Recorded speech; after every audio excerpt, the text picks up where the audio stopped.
I did it. I wrote 7 minutes of music in 7 freaking days. I can't even. It's been a crazy week. Last night after I finished writing the piece, I went out to the living room. I handed it to Ava, and then we poured a glass of Stranahan's Colorado whiskey. You know, once you hit that double bar line, you need to celebrate in some capacity. It's always a great feeling, and yeah, but it's been so crazy. And I was trying to explain to Ava the stress that I've been having with it, and it wasn't like anxious stress, you know, where you're thinking so much about the final product. I explained it. I explained it in a way where I was like, thinking about the results of what you're trying to do is like a global stress, whereas I was thinking about the task I had to do in immediately. Like, okay, this is what I'm doing today, and it was more like a local stress. So because it was a smaller step, it was a smaller amount of anxiety, or I don't want to say anxiety, but just like stress. Or so so because of that, it felt okay. And I think of that as sort of good stress in a way. I don't know if that's a true thing or not, like scientifically. But anyways, so I finished the piece. I calculated it out, and it's approximately 6 minutes and 46 seconds. But I'm sure with rests and what have you, like it could go longer or it could even be shorter depending on how it's performed. So here is the first page of the score, and maybe I'll take a photo and show you. But I titled it, "You're Here Because Someone Won a Fight with a Rock," which I think is a pretty heavy title. And I'm just going to leave it there. You know, you can interpret that however you like. I'd love to hear your thoughts in the comment section about how you interpret that title. So in the video where I announced this whole thing, I said that the purpose of me doing this was to try to find areas in my process where I'm procrastinating and see if I could make things more efficient. And so going into it, my expectations was, I don't know actually. I don't think I really had high expectations. It was really just, okay, I have to do this thing now. Let me start with step one, and let me talk to Ava about the oboe. And then it's okay, now I know about the oboe, let me write down some ideas. So I actually kind of, without even purposefully doing it, or like consciously realizing I was doing it, I just went through things strategically. And that is my process of almost every piece I write. You know, meeting with the performer, researching a little bit, writing down ideas. But I wonder if it's just because of the amount of time that's available during that. Like if you have months to write a piece, then there's months for you to not write, to just procrastinate. And so it's easier, I guess, to kind of get caught up in these fine little details that might not even matter in the end. It's like certain programmatic elements that you might have for a piece. When you hear that music, does it make a difference? And that's not to say that programmatic ideas aren't needed or important or anything. I'm not arguing that at all. I'm just saying that spending so much time about some concept that's extra musical might not change the way that the music is in and of itself, just that it's music. So anyways, some reflections on this whole process and the experience of it. I think I mentioned this in a previous video, is that I definitely procrastinate in the research stage, meaning that I spend too much time researching and trying to find every perfect, multiphonic or like rhythmic, precise rhythmic idea.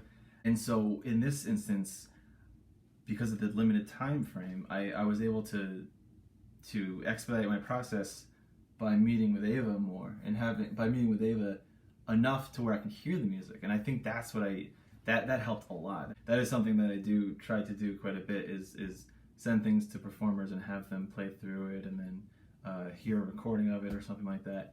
But I think maybe it's important that I do it much earlier in the process, so that will help shape what it is I'm trying to write, because that's what happened with this piece. And I think that it just creates a little bit more clarity much sooner in the process. For me, that is. Some people are probably much better at that than I am. Another thing that I got out of this whole project is that I was doing this every single day. So when I wake up at 6 in the morning, get ready, and I would come right into the office and start writing, which is what I normally do.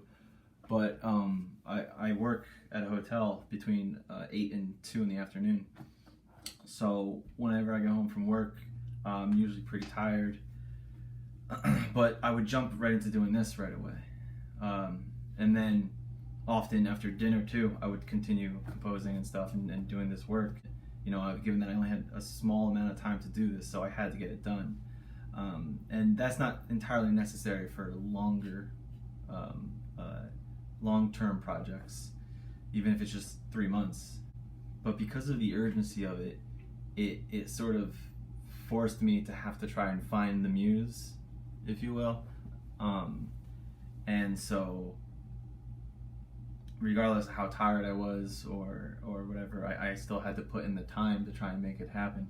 And it was just challenging. I mean, there were definitely days where I barely wrote enough. I would work, but not enough, Something I did in this piece that I've never done before was I sort of wrote a cadenza.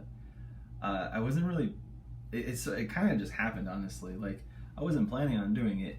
And while I was composing last night, actually, I just sort of envisioned like this moment where the oboe just starts doing this passage, starting from the low register and building up and stuff, and allowing them to have the freedom to kind of play through that idea and everything. And I was like, this is sort of turning into a cadenza in a way, like a soloistic thing with a little bit of rubato and whatnot. So that was. I'm still kind of surprised that I did that. I've never written one. I don't know. It's just an interesting thing, and I liked it. I liked that I did that. And another thing with doing this is it's made me so much more interested in writing for the oboe, and not because Ava plays it, but I have such a bigger understanding of the instrument, more appreciation for it, and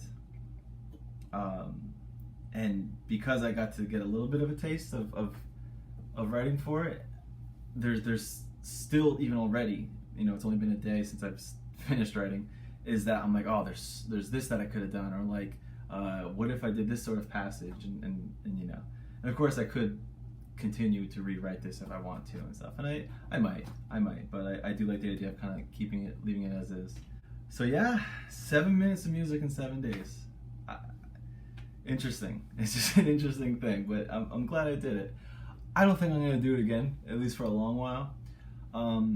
I think something like this would be beneficial for anyone who's finding themselves in a rut, in a way, artistically or creatively. So that's where I might recommend something like this. I mean, obviously it depends on the person, it depends on the situation they're in and the issues they're having. And this is just something that you sort of do as a composer, is you have to create certain limitations. Like if you took a piece of music, if you wanted to write a piece of music and you decide it's going to be in sonata form, you've just created limitations on what the form is. It's only going to be an A, B, there's a development somewhere in there, and then A again.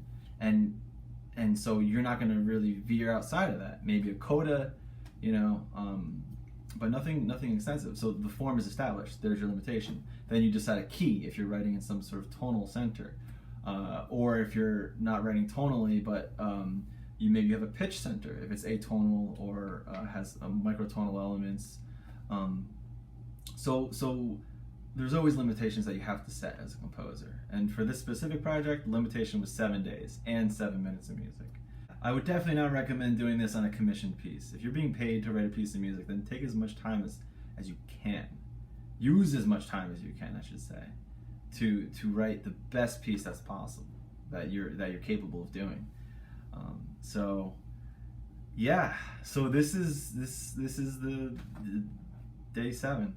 It's over. So now Ava is already looking at the piece and stuff, and she'll start working on it, and I don't know when exactly, but hopefully sooner than later there will be a recording and maybe even a live a webcam performance, and within that I'd like to put the scrolling score at the bottom of the screen while Ava's playing, so you can see the music that I wrote through these 7 days and hear it and see it as she's doing it live. But that's, another day, another time. My job is done.